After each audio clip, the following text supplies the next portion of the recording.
Let us start the second video of sets, and the first definition of the second video is disjoint set. Disjoint set: if two sets A and B have no elements in common, then we say that A and B are disjoint sets. मतलब कोई दो set हैं, set A और set B, ठीक है। Set A में जो element है वो सेट B में ना मौजूद हो, और जो सेट B में एलिमेंट है वो सेट A में ना हो, मतलब A और B में कोई भी कॉमन एलिमेंट नहीं हो, ठीक है। तब हम कहेंगे कि जो A और B सेट है ये कैसे हैं, डिसजॉइंट सेट हैं। तो इसका हम एग्जाम्पल लिखते हैं। तो हम मान लेते हैं कि सेट A बराबर कितना है 1 2 3 है, और सेट B बराबर कितना है 4 5 6 है।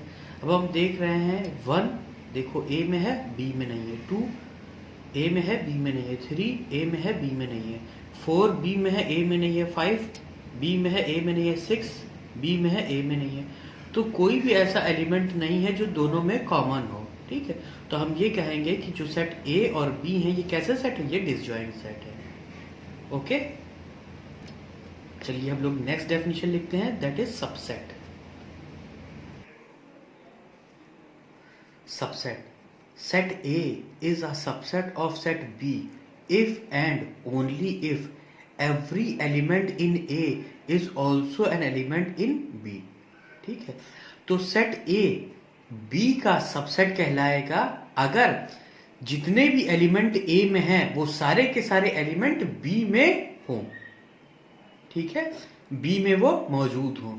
तो हम कहेंगे जो सेट A है वो B का सबसेट है, ठीक है। तो इसको भी हम थोड़ा एग्जाम्पल से समझते हैं।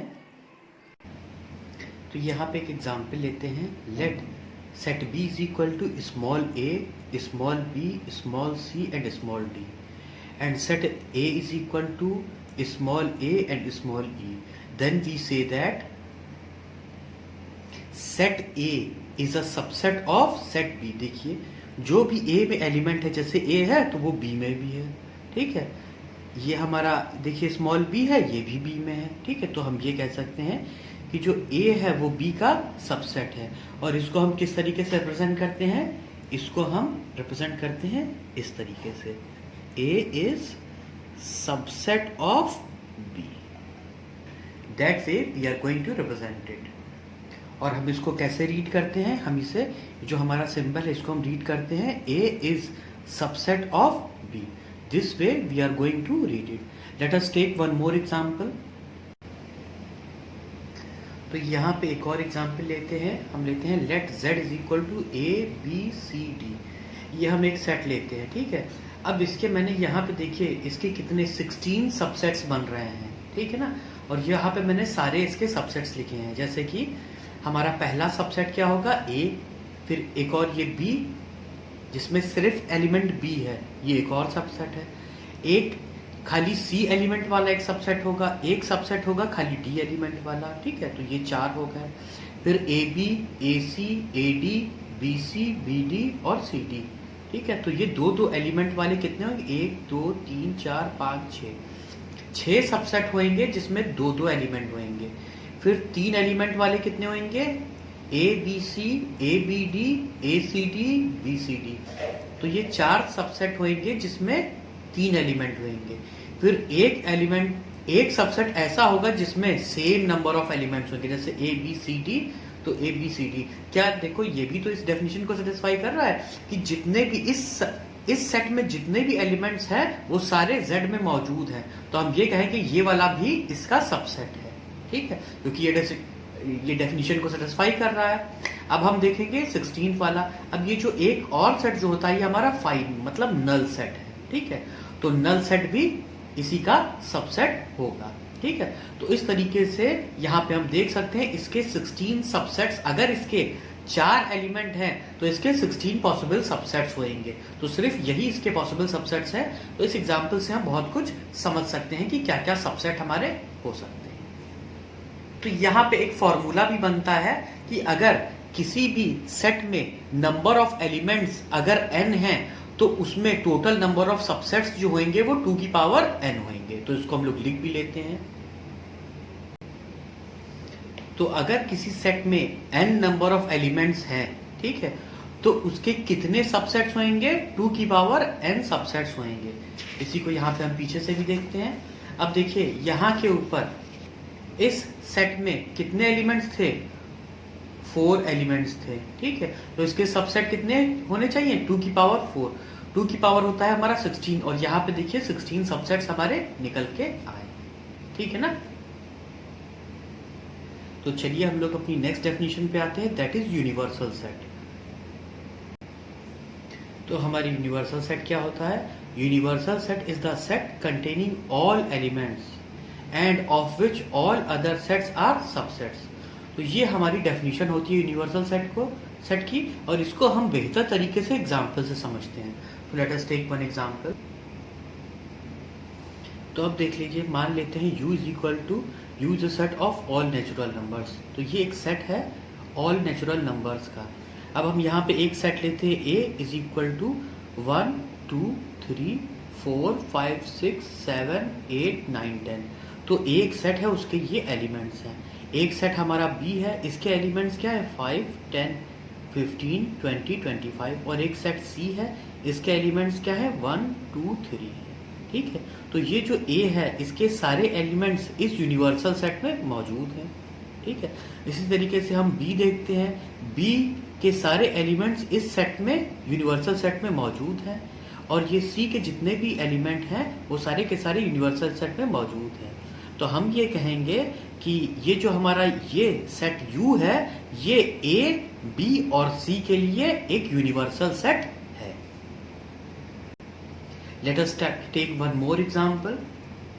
हम मान लेते हैं कि U सेट जो है वो A, E, I, O, U के बराबर है, ठीक है। और सेट जो A है वो O और U, उसके एलिमेंट क्या है? O और U है। और जो सेट B है वो क्या है? E और I इसके एलिमेंट है। अब हम देखेंगे कि ये जो जितने भी एलिमेंट हमारे A के हैं वो U सेट में हैं, जितने भी एलिमेंट B के हैं वो U सेट में हैं। तो हम ये कह सकते हैं कि A U का सबसेट है, B U का सबसेट है, या फिर U जो है वो A और B का यूनिवर्सल सेट है। Now the next definition is complement of a set. तो जो नेक्स्ट टॉपिक है वो हमारा क्या है? Complement of a set. तो कॉम्प्लीमेंट ऑफ अ सेट क्या होता है? If A is a subset of universal set U, ठीक है। A क्या है? एक सबसेट है यूनिवर्सल सेट U का, comma then the set of all the elements of U, ठीक है। वो सारे एलिमेंट्स U के which do not belong to A, जो A में नहीं है, मतलब A वाले एलिमेंट्स को हटा के जितने सारे एलिमेंट्स U में बचते हैं, A के एलिमेंट्स को निकाल के, is called the complement of A। तो वो सारे एलिमेंट मिलके एक सेट बनाते हैं जिसको हम बोलते हैं कॉम्प्लीमेंट ऑफ A, ठीक है। और इसको हम डिनोट करते हैं A डैश से, A बार से, या फिर A to the power C से। तो इस तरीके से हम कॉम्प्लीमेंट सेट को रिप्रेजेंट करते हैं, ठीक है। तो इसको बेहतर तरीके से समझने के लिए हम एक एग्जाम्पल समझते हैं।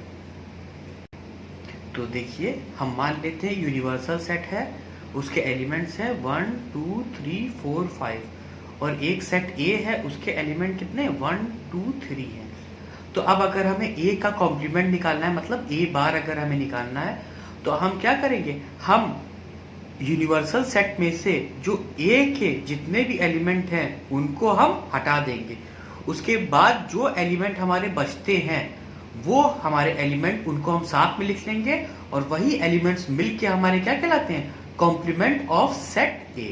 तो ये जो हमारा सेट बनता है, इसी को हम बोलते हैं कॉम्प्लीमेंट ऑफ सेट A, और इसको हम A डैश या A बार या A to the power C से रिप्रेजेंट करते हैं। Now let us study the union and intersection of sets. So first we study about the union. तो union क्या है?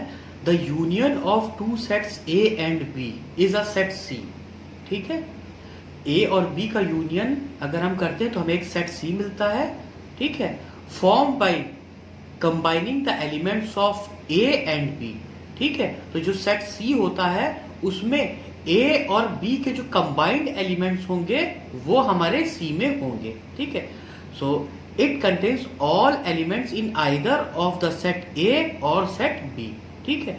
तो ये जो हमारा सेट सी होगा ये यूनियन ऑफ सेट ए और बी, या फिर हम इसको ऐसे कह सकते हैं सेट ए और सेट बी का यूनियन जो होगा वो सेट सी से रिप्रेजेंट किया जाएगा। और सेट सी में सारे एलिमेंट्स ए में और बी में होने वाले सारे एलिमेंट्स सी में होंगे, ठीक है। तो इसको भी हम एक एग्जांपल से समझते हैं। तो यहाँ पे हम एग्जांपल लेते हैं, let set A is equal to 1 2 3 4, ठीक है। और सेट बी लेते हैं जिसके एलिमेंट हैं 9 10 11। तो अगर हमें ए यूनियन बी निकालना है तो ए यूनियन बी के एलिमेंट्स होंगे 1 2 3 4 9 10 11। दोनों के जो कंबाइंड एलिमेंट्स होंगे वो हमारे एलिमेंट्स होंगे ए यूनियन बी के, ठीक है। इसको थोड़ा एक और एग्जांपल लेते हैं और इसको समझते हैं। तो एक हम एग्जांपल लेते हैं, मान लेते हैं सेट ए के जो एलिमेंट्स हैं वो क्या है, स्मॉल ए small B small C small D. और सेट बी है उसके एलिमेंट है हमारे स्मॉल ए सी बी और क्यू, ठीक है।